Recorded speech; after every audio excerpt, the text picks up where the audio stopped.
Великая Отечественная война. Кажется, мы знаем о ней много из книг, фильмов. Но это как-то далеко от нас. И представить все то, что происходило в те страшные дни, очень трудно.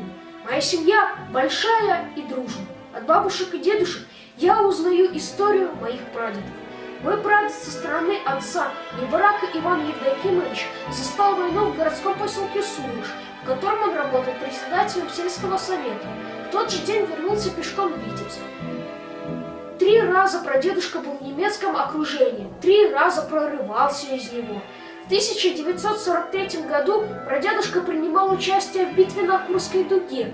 Кровопролитные боевые сражения, жестокие наступления противников, вокруг огонь, раскаленный металл, сотни раненых людей.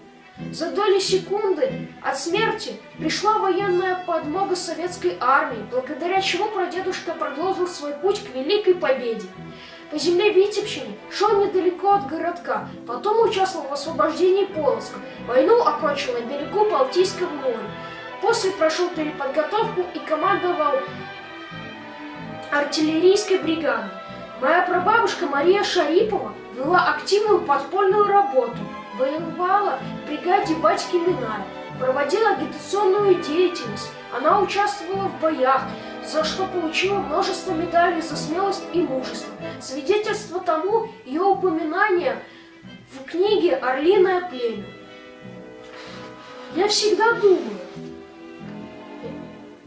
что бы я хотел сказать тебе, прадедушка, если бы ты сейчас был со мной. И поэтому я решил написать тебе письмо. Здравствуй, мой дорогой прадедушка Иван. Как же мне хочется обнять тебя, прижаться к твоей теплой щеке и тихо шепнуть на ухо. Спасибо за победу. В этом году будет 14-я весна, 14-й день победы в моей жизни. Как бы мне хотелось взять тебя за руку и пройтись дорогой памяти вместе с тобой. Мне бы хотелось слышать твой голос, смотреть в твои глаза.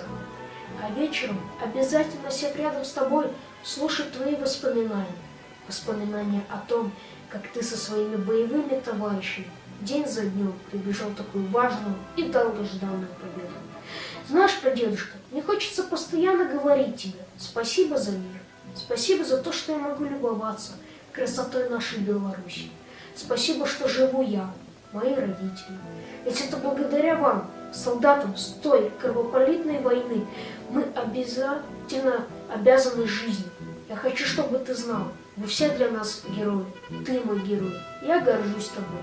Будь точно уверен, мой прадедушка, в том, что те годы лишения, жестоких сражений, троп войны за нашу свободу и жизнь ты прожил и прошел не зря.